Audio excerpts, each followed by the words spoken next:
Welcome to another episode of Dad Up, everyone. Thank you guys very much for joining me. I'm joined today by somebody who I just recently got connected with, but he and I have gotten a chance to chat a little bit, and I'm really excited to dive into a little bit of his backstory and talk about not only his journey in his career, but also as a parent as well. But my good friend Kaleb Stoppel has joined me on Dad Up. Welcome to the show, my friend. Yeah, thanks, Brian. I'm really happy to be here. Yeah, absolutely. Let's dive right in. Unfortunately, folks, for my viewers, listeners out there that are Raiders fans, he's a Kansas City Chiefs fan. But we won't hold that against him for right now. This is about parenting. This isn't about football. So we're gonna keep. So make sure you stay tuned. Just ignore the Chiefs part of it. I And appreciate that, Brian. anyways, we were joking about that before I started recording, and it's all good. Well, cool. Let's talk about your backstory. Kind of how you grew up, things you got into, what you're doing now, and then obviously this is a parenting podcast, so I want to know about your family as well. Yeah, for sure. Kansas, born and raised. I'm in Kansas City right now. And we live on the suburb side, the Kansas side of Kansas City. I grew up out in Western Kansas, close to the Colorado border, and where it's real flat out there. And both my parents were educators. My dad was actually my principal growing up. For about 8 years, K through eight, and finally the reins were broken loose when I went to high school across the street and no longer had my dad as the principal. My mom was a music teacher, so we did a lot of music around the household. I have two younger brothers. Later in life, when I was in middle school, we moved out to eastern Kansas, closer to Kansas City, and found some different opportunities there. And so that's where I went to high school, a small school, played three sports, was in band, was in choir, and my folks were still in education there. From there, I went to Kansas City for college at University of Missouri, Kansas City, where I ran track. And I've essentially been in Kansas City for 20 years since then. So we really haven't gone too far. I got my first job in teaching, and 15 years ago, became a math teacher and a coach of several sports, and eventually found another math teacher, and we got married. And now we have two boys who are going into third and sixth grade, so two elementary school students, and my wife is still a math teacher. After the 15 years in education, I kind of had a interesting life transition. Doing my job 3 years ago as an assistant principal, we investigated a student that was rumored to have brought a gun to school. And through that due process and investigation, we found that he actually did have a gun. And when we were in my office with the school resource officer, he made the poor choice to take the gun out and begin firing at the school resource officer, who returned fire back on the students. And I was the one that, I guess out of instinct, I've never been a fighter, but I jumped in between the two that were shooting and I tackled the student and disarmed him. And so, unfortunately, all three of us were shot in that engagement. And so, that was off work for the rest of the year. But it really started the process of not only working through trauma that had been created because of that event, but also just rethinking my priorities and trying to figure out, what truly matters in life. Because I loved what I did as an athletic director and assistant principal, but I think without knowing it, I was quickly burning out and I was inadvertently sacrificing the most important thing, which was my family. Anyway, fast forward a couple years, I tried a couple other jobs in education. We even moved to Wichita for kind of a fresh start. But we missed everything back here. My boys missed their friends back from elementary school. We missed friends and family back here in Kansas City. So we moved back. I moved without a job, but found an opportunity as a financial advisor now that I can still serve and care for people. But now, most importantly, I have flexibility to spend more time with my kids and my wife at home.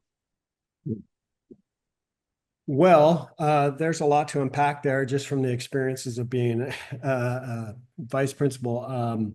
Gosh, that's a scary situation to be in the middle of because, you had at the time you had two kids, right? Oh yeah, right. Young Yeah, so kids. you had a family to think about, and that was just pure instinct to try to disarm the individual. But Oh. what? I mean, did your wife did your wife like get pissed at you for jumping in there and taking care of that? I mean, I can't even imagine. Fortunately, yeah, fortunately, we've never gone there. I just think she was really happy that I was safe. And I remember wanting to call her first and foremost as they were getting me out of the school and getting me into the ambulance. And I said, okay, I got to call my wife, but I felt like I couldn't do it. I was choked up.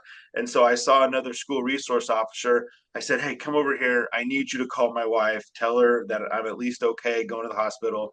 And she the officer is very empathetic, and but as soon as she started talking to my wife, hey, this is officer so and so, there's been a shooting at Olathe East, your husband was shot.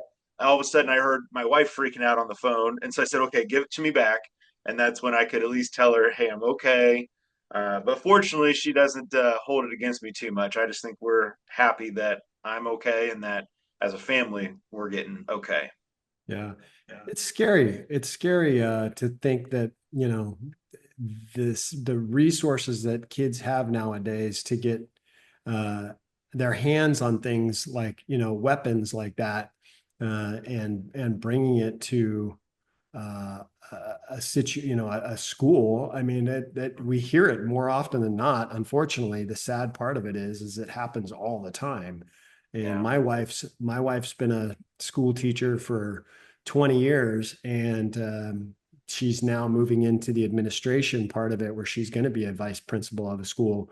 And it's something that weighs on our minds all the time. The stuff that, the training and stuff that she has to go through. And the same thing for me, where, my corporate job is, I manage a very large department at a bank. And so any of those types of situations where, potential bank robberies come in, and Right. that kind of situation is scary as well. But, we can't live in a bubble, Right. and we have to teach our kids uh, you can't live in a bubble and take things like that as something that's just going to happen no matter what. It's one of those things Yeah. where we have to say, okay, we just have to be aware of the situations, know our surroundings, and know how to protect ourselves if something were to happen. And um, Mhm. as long as we teach our kids those things, and not we can not necessarily make them fearful, but make them aware that, yeah, things like that happen. But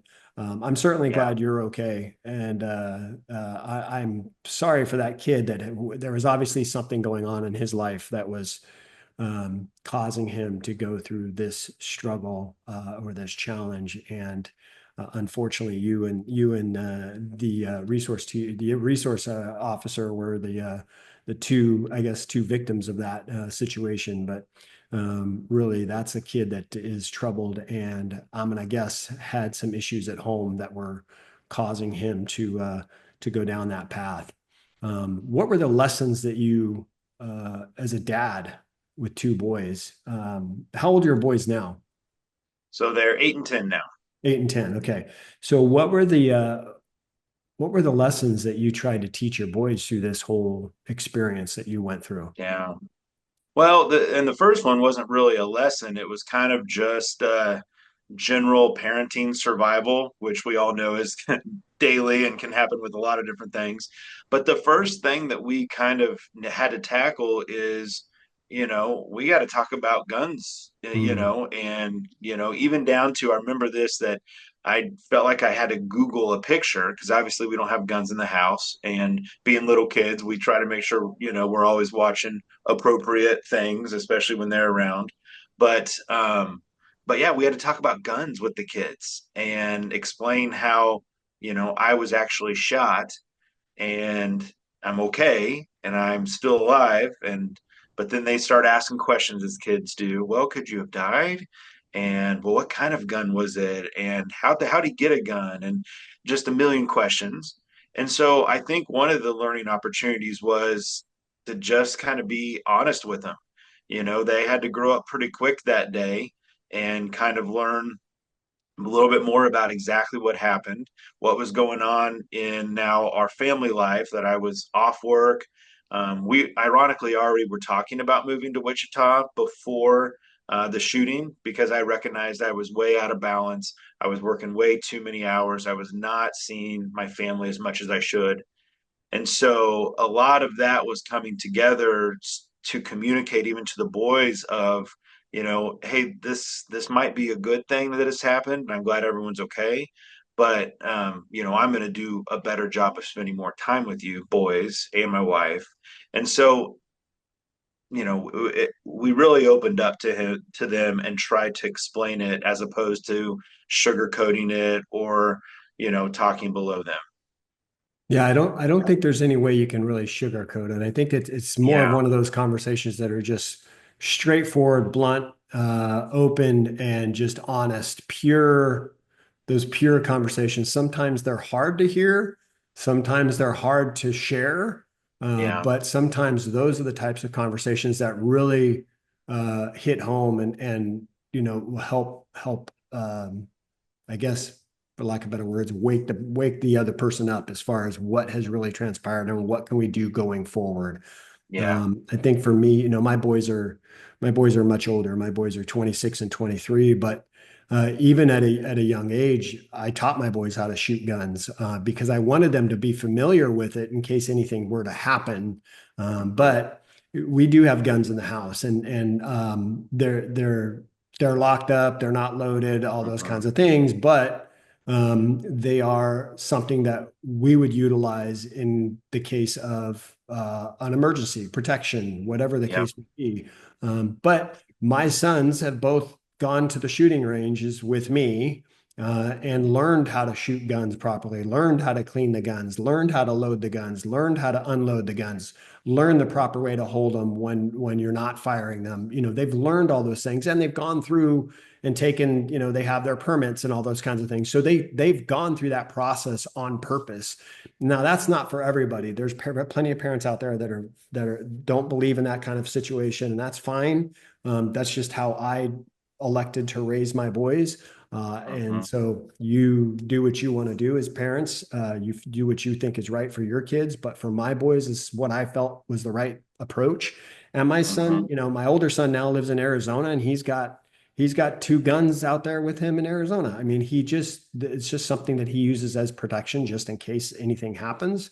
Yeah. But I know he's responsible. He's not toying around with them. He knows the proper way to treat, handle, and use a weapon if needed. And right now, fortunately, it's just for recreational purposes where he just goes to the range and practices shooting, but that's it. And Hmm. hopefully that's as far as it goes, as far as him not having to use it for any type of protection. But I Yeah. know him living out in Arizona on his own, I know that if he were to encounter a situation where he needed to use something like that, he knows how to do it.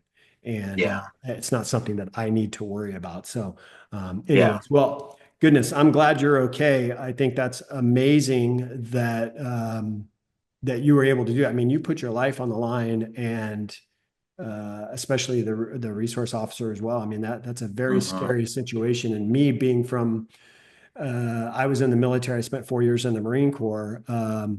I don't know that can't say this for sure, but I don't know that child would have been alive if that had happened in a room that I was in, because it would have gone beyond. I would have stopped him, and it probably would have gone beyond that, and just because of my Hmm. experience from the military. But I'm glad that everything worked out. Hopefully everything worked out for that child. But let's kind of shift gears, because I don't want this to all be kind of just focused. But so now, I mean, you've gone from teaching now into a completely different sector where you're in the financial advising, financial services industry. And that is obviously completely a 180 shift from what you were Hmm. doing before. And you're talking about teaching families about financial services and how to take care of their wealth, their money, their life insurance, all those sorts of things. You talk about helping families feel financially fearless.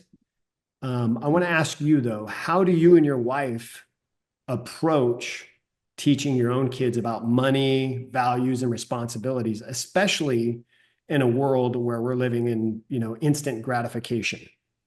Hmm. Yeah. I mean, I think we try to raise our kids similar to how we were both raised. My wife is an only child, and we both didn't grow up with everything, but we grew up with really hardworking parents that Mhm. did jobs to care for others. My wife's father is a lawyer. My parents are educators. My wife's mother worked in healthcare. And so I think service minded industries were ingrained in both of us from a young age, and that's how we both grew up. And so now, as we parent our own kids, I think that is the life that we're living out loud. We work with our kids to not only remind them to treat others how they want to be treated, but that to also we just want them to be happy. And sometimes that means brushing off the little things, whether it's a scuffle and an argument between the two of them, or maybe it's something that happened at school, and really trying to remind them those type of social cues of just trying to be the level headed person, trying to take a breath and calm down. So it's probably no surprise that we use some of our teaching technique, if you will, on our old kids. Or the worst was ever when, if the few times I got in trouble as an elementary student, went and had to go see my dad in his office, and then I was going to get double duty at home, Hmm. with lectures and with the reinforcement of these skills. But now, as an adult and a parent myself, it all makes sense because those are really important skills and life lessons that we want the kids to know. So, with all that to be said, things with money, we're starting to work on earning some money for helping out around the house. They're starting to able to be big enough they can mow, they can clean up their rooms, they can do all these things instead of making it punitive and saying you need to do this or else. We're starting to incentivize a little bit because we want them to be able to start earning some responsibility. And that is with money, but also it's just, being able to have nice things, but also earn them. Yeah, I think the value of money and teaching the value of money to our kids, even at a very early age, is super important. And I think that teaching them to, I was just talking about instant gratification that when they're younger and they're walking down the aisle and, Target or whatever, you guys are out shopping and they see a toy that they want and they're just like begging, they've got to have it. It's that instant gratification. They've got to have it. So learning those types of things at a very early age, yet a lot of parents don't teach them the value of money at a very early age. And what does the parent do? They either completely shut them down and say, no, you can't have that, and we're not buying that. That's the answer. No more complaining about it. Or they completely give in to them and just buy it for them. And then the kids don't really understand the value of money. Yeah. And it's tough. I think when I think back to, my boys are little, there were plenty of moments where we had to say, okay, these are the conditions. You want this and this, but these are the conditions in order to get there. You have to save Mm-hmm. this much money, and we will meet you at this much money. You know what I Mm-hmm. mean? Mm-hmm. So if you Yeah. can save this much money doing chores and stuff like that, we'll meet you at this dollar amount and help you buy the toy. But that teaches them the value of money, where they're learning not only to save money and learning how to make money, but also learning that when they do those things, they are rewarded for doing those things with mom and dad helping them out as well. And then it gets even more challenging, parents, when your kids get older and the things start happening like cars and they're driving and all that kind of stuff. I had a rule with my boys that if they maintained good grades and they were good students, they were good people, they didn't get into trouble, all those sorts of things, I would provide their car for high school. And my older son, unfortunately, he got the hand me down, but it was a car. And then my younger son, I ended up buying a really cheap, beat up car that he actually loved, and for his high school. And then I told them, once you get out of high school, you go to college. I will get you a car for college. But then once you got to get that degree, once you get that degree and you're done, you're off my payroll and you're on your own. So if you still have that, we leased their cars during college. That way, when they got out of college, they would be able to either take over the lease or they would be able to buy the car outright or trade it in and get something on their own, which both Mm-hmm. of them did. And so now it's on them. Now they've understood the value of the money and what it means to have something like a car that's that's paid for, and now they have to understand that they have to make the payments on those cars that they have now. So Hmm. just something that we've taught our boys through the years. And I think for you, being in the industry that you're in, it's probably a little easier because you can teach them uh, how money grows and how it Hmm. accumulates and grows interest and all those sorts of things and the different avenues that we have, which is really cool. And Yeah, and it really comes back to even just what I do with some of my clients is just making a plan. And yeah. so, kind of even like what you explained with your kids, there's a means to the end. So, you start with that goal, get that car, or for my little kids, they want something, okay, we'll start there and work backwards. How are you going to get there? And I think that's the really fun times when education starts happening. And I saw this too with students in the classroom, and that's such an important part of their processing, no matter whether kids are your kids' age or in their late 30s. I mean, that's how we live life, right? Of always making decisions, always having calculated risks. And I think though that money, you start me thinking about this, that when you're experiencing teachable moments with your children, and if around finance, you're actually touching a lot of different other areas like this big planning concept. Mhm. Yeah, and I think when I'm, referring to my own boys, that my older son was a massive saver. I mean, that boy he did not want to spend a dime. He just wanted because he was in college. He was working as an intern, a paid intern, his latter years of college, and then when he got out, he was hired on to the company full time. But when he got out of college, he moved back home to just save money. And so he was living under our roof and working, but just socking his money away. And he was here. He was here for almost 2 years until he finally moved out. And when he moved out, less than 2 years after graduating college, he had $100,000 saved up in the bank, and that was something that he was very proud of. But he wanted to make sure that he had a nice little nest egg that he could use when he did move out because he wants to buy a house and all that kind of stuff. And it's interesting because I have two boys. They're both complete opposites. So my older son's a saver. Like he doesn't like to spend, like he's very aware of where his money is. He's got money in a CD and money market account. I mean, he's got investments in stocks. I mean, he has all these different things that he's keeping an eye on money wise, including his own bank account.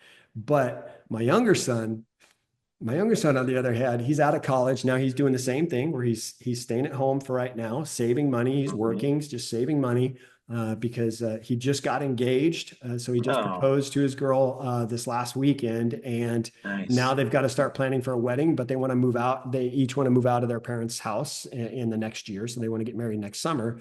But now they've got to really buckle down, and they Hmm. built a budget together. So they're both, they both work and they both have good jobs. Both have really decent paying jobs, but they're budgeting now, they're saving.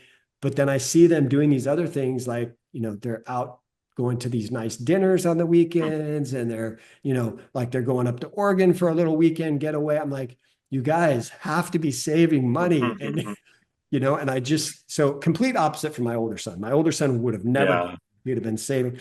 But you know what? I just have to keep reinforcing. Right yeah. now, I'm just an advisor, right? All I can do is tell him what I think he should be doing. He's a grown Hmm. adult. He's 23 years old. He's going to do what he wants to do.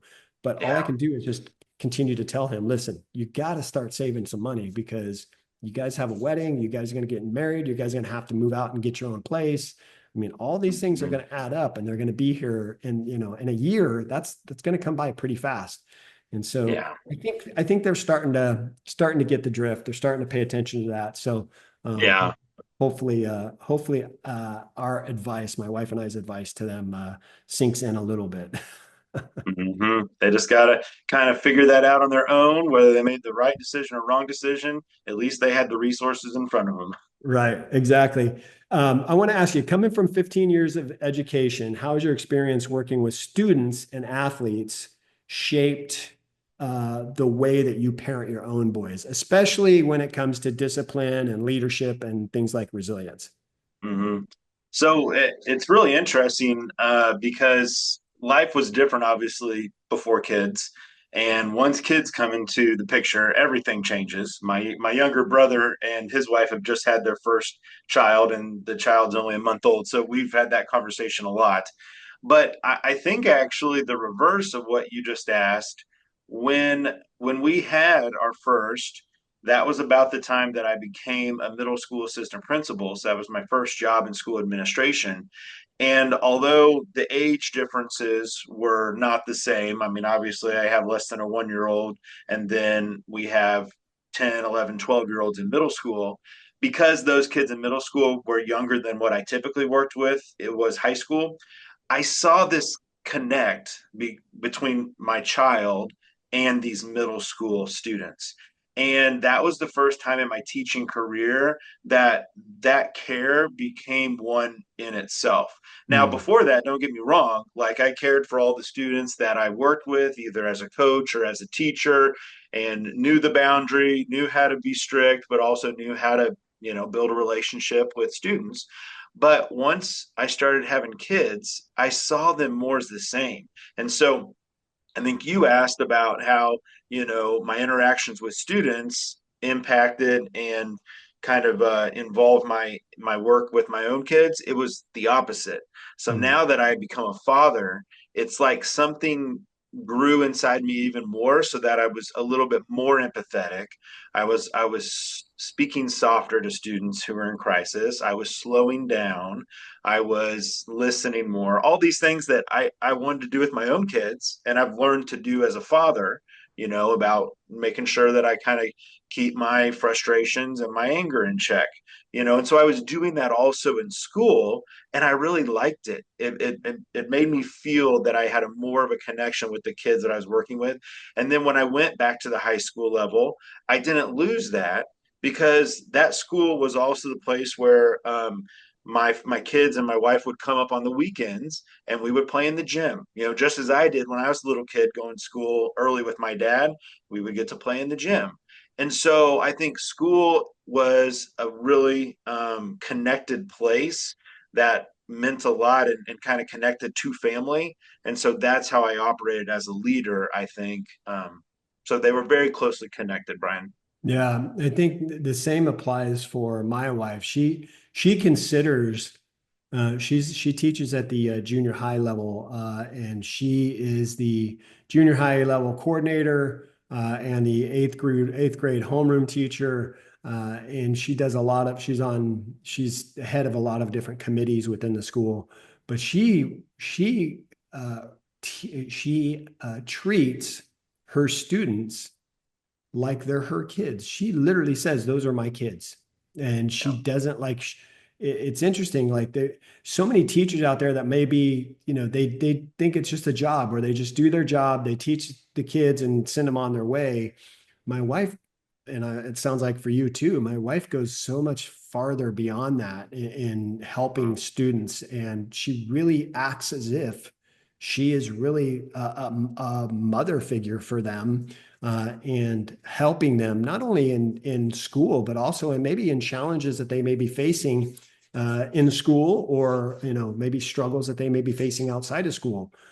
She Mhm. always wants to be available, a resource for her students to go to. And for me, it was kind of the same thing. I coached sports.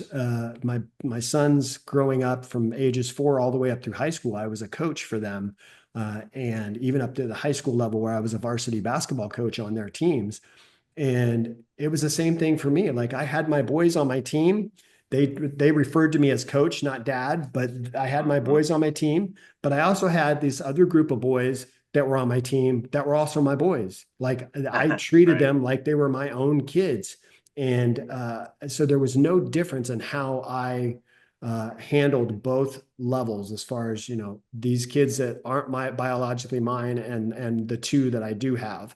I Yeah. treated them exactly the same. And I think that helped open up a whole new level of respect and a whole new level of relationship and bonding with Yeah. students, because there were athletes that I dealt with that didn't really have a great home life. Yeah. Their parents weren't as active, their parents weren't involved, or their parents weren't around at all, and they wanted the sport because they loved playing. Coach basketball. They loved playing basketball, but they also needed guidance in other Yeah. areas of their lives. And I had there were times where I had students coming to me and asking me on situations that dealt with things outside of sports in their own life on how to handle certain things, and it made me feel honored that they would come to me as their coach for help and guidance Mm. because they didn't have any. And Yeah. had I treated them like just an athlete and just, got them in the gym, taught them what I needed to teach them, and kicked them out of the gym, and that was it, there was no other building of the relationship there. Yeah. I don't know where their life would have gone. And the fact Yeah. that I was there for them whenever they needed it um, is something that I'm proud of. And my wife is the same way with her students, and it sounds like you're the same way with yours. Yeah, no, I think that couldn't be closer than to the truth and to the impact that we can have as role models. You don't have to be in education, you don't have to, Mhm. be in whatever job you're in, but if we can model what we expect out of ourselves at home, no matter what our growing up was, no matter how good or poorly our own dad might have treated us growing up, we have the opportunity to pour into our own children I mean, that is our legacy. And so, but I think that the more work we do there allows us to do the same out in the real world and really make a lasting impact. And that's something that I've embraced a lot after the shooting and working through trauma and kind of rediscovering myself, coming from one end that I didn't mean to take away from my family or make my family second, but I was, because I embraced the job so much, because I Mhm. thought I was the better and the harder I work at my job, the more I can support my family, when that couldn't be farther from the truth. And once going through the healing of going through the shooting and everything, I now know that my family's everything, even though they've always felt like everything, but now they truly are everything. And everything else can be whatever it is. Okay. And so that is something I didn't realize in the first half of my life. And so it took this really big intervention for me, but now it's given me a full new picture of how I interact with young adults, how I interact with adults. It goes back to what we talked about earlier, treat people like you want to be treated. And I think Mhm. if more people in our world can take on that um, charge, then I think, we'd have a happier place. But it really goes back to parenthood. Yeah, no, I completely agree. You built a life of service, first in schools, now in financial advising. How through and through community involvement, how do you intentionally pass on that spirit of service and purpose to your sons in everyday life? Yeah. Well, we're starting to talk a lot more at home on, sometimes when I do have to be late to dinner because I was at a meeting, or it's because I serve on a board for a nonprofit, or I have some opportunities where I volunteer. I get to explain that to the kids, and I get to explain kind of what it is and why I'm doing that. And for some things, it's the first time they've maybe heard of an organization that provides help to the homeless, or provides help to people with disabilities. And so I think kind of helping educate them on what service looks like, on what being a community member truly looks like. And that's been fun to see them kind of learn and ask questions as a result of that. I do think that the more work I get involved with in serving the community and becoming, involved in nonprofits, is more that I want to expose my children to that same world, and that starting to bring them along to volunteer opportunities, have them come out when, there's some type of fundraiser, because I think that will continue to open their mind to what it truly means to give back to your community, because there's so many ways to give back to your community and everybody can do that. Yeah. Leading by example is what it sounds like you're doing there. And it's something that is often talked about in parenting, leading by example. And same thing for me. I am on a board of a nonprofit as well. And some of those things that, we may take for granted. There's those opportunities out there where we can serve others. We take our boys, especially when they were younger, we would take our boys to help do service assignments that we would go to various organizations and help serve, whether it was through our church or on Mhm. our own means. But teaching our boys that, hey, you know what, we have a good life and we're able to take care of ourselves. And there's these instances where people cannot or people are unable to, and having a little bit of compassion and teaching them that, hey, it's okay to step up and help somebody else out in need, is super important, because there may be a time in their life where they need that help as well. And Mhm. knowing that they were contributing to other areas of service, um, if they were to ever need that type of help themselves, they know it's available. But I think it's good that you guys are leading by example and teaching them that. And then obviously talking, sharing your experience with them is super Mhm. important. So Yeah, that's I awesome. agree. That's awesome.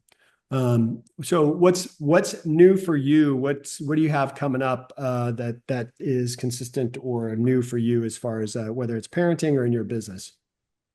Well, so it's kind of involves both worlds. Now that I'm out of the kind of normal routine of education that kept me flying around, all the hours of the day.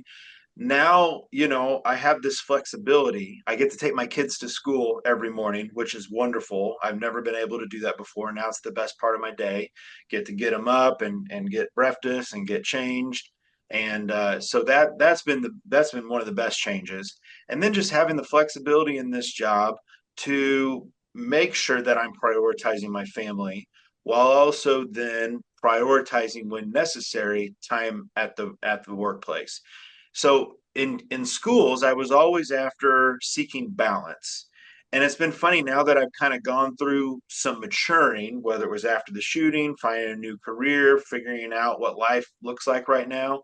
It's not as much about balance as it is just strictly prioritizing. And I wish I would have known that 10 years ago when I was struggling with balance and struggling with this and choosing to just keep working, but then I was sacrificing my family.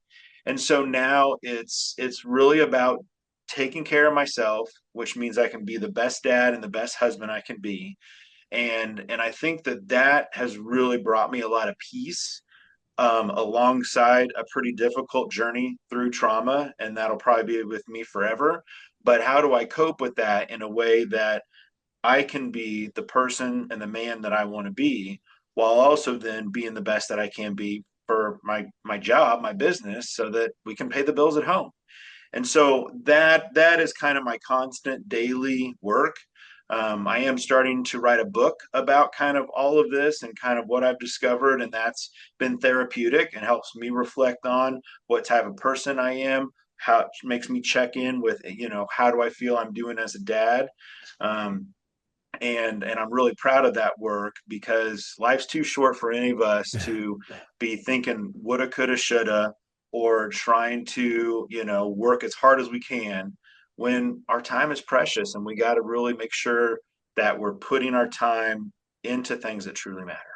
Yeah. Well, that's awesome. Yeah, I agree. I think it's super important that we figure out how we manage that balance. I like to say that when you're in dad mode, you're 100% in dad mode, and there's no distractions from that. Not a phone, not an email, not a text, Mhm. not a phone call. It's like, I'm in dad mode right now. This is 100% of my attention.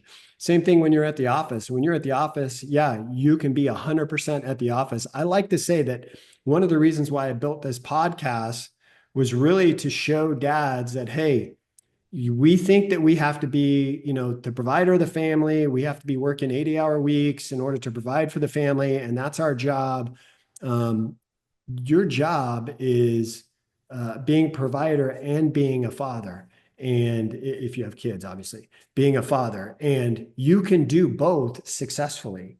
That was the kind of the point of the show. I knew that, I was in corporate America, and I knew as a dad, my role was being a dad, and I was going to 100% give 100% of my attention and time to being a dad. But I was also in corporate America, and I knew that when I was at the office, 100% of my time was going to be devoted at the office. And so finding that balance, it's very tough. And I like to say that it is impossible to find balance in all areas of your life, because Yep. typically when you think you're balanced in one area, something else is falling off, something else is failing. But so finding complete balance is almost non-existent. Yeah. However, being devoted to certain areas of your life when you're in those moments is what matters. So when you're at the office, you're at the office. I'm giving you 100% of my time. I'm here. When I'm with my boys, I'm giving you 100% of my time. I'm here. That's where the real win comes from Hmm. in Yep. both those areas. So Be where your feet are. that's It's as simple as that. yeah. Don't be anywhere else. That's exactly right. Well, Kaleb, let me ask you this. My listeners, if viewers want to look you up, learn a little bit more about you, where's the best places for them to do that? Yeah, so probably the easiest way is on LinkedIn, and it's Kaleb Stoppel, Caleb with a K, and there's some contact information on there. Just recently in the month of May well, I guess it is still May, did a mental health awareness piece and posted some of that on my LinkedIn and my Facebook that's public. And so, yeah, but would love to connect with anyone out there, especially other parents that are really just trying to figure out every day whether it's walking through trauma yourself or trying to just be the best parent you can be without putting too much pressure on yourself. We're all walking through the same stuff, and we can help each other. Yeah, absolutely. Well, I'll make sure that's in the show notes, the link in the show notes for sure. Okay. But Kaleb, it's been good to have you on, man. I appreciate you being on and sharing your experiences, and I'm certainly glad that everything worked out from the past that you went through, and it looks like everything's going to work out going forward. So, thank you very much for being on, my friend. Yeah, thank you, Bryan. It's been wonderful to meet you, and I really appreciate what you do to help impact and encourage and grow other dads out there so that we can, try to keep on being the best dad we can. So appreciate you. It's been a pleasure meeting you. And thanks for allowing me on your show. Yeah, absolutely. Thank you very much for saying that. I appreciate it. Listen, guys, this has been another episode of Dad Up. I want to thank my good friend Kaleb Stoppel for being on the show. But please do me a favor, check him out. You can go to the show notes and check on his links on LinkedIn and see the kind of stuff that he's doing. And if you want to reach out to him, please feel free to do that. And listen, if you are not yet subscribed to my show, please make sure you do that so you don't miss any of the awesome guests that I have on each and every week. And as always, I look forward to seeing you all on the next episode of Dad Up. Wow, another amazing episode in the books. So much was shared, and I'm truly grateful my guest was able to pour into you to help you elevate your dad game and really dad up. Make sure you bang that subscribe button so you don't miss a single episode. And while you're here, please don't forget to leave me a rating and a review. I always appreciate the feedback. And one last thing, don't forget, your role as a dad is one of the most important roles you have. So if you need a little help or have questions, don't hesitate to reach out to me on my website at daduptribe.com or at my Instagram page at Dad Up Podcast. Until next time, everyone, Dad Up.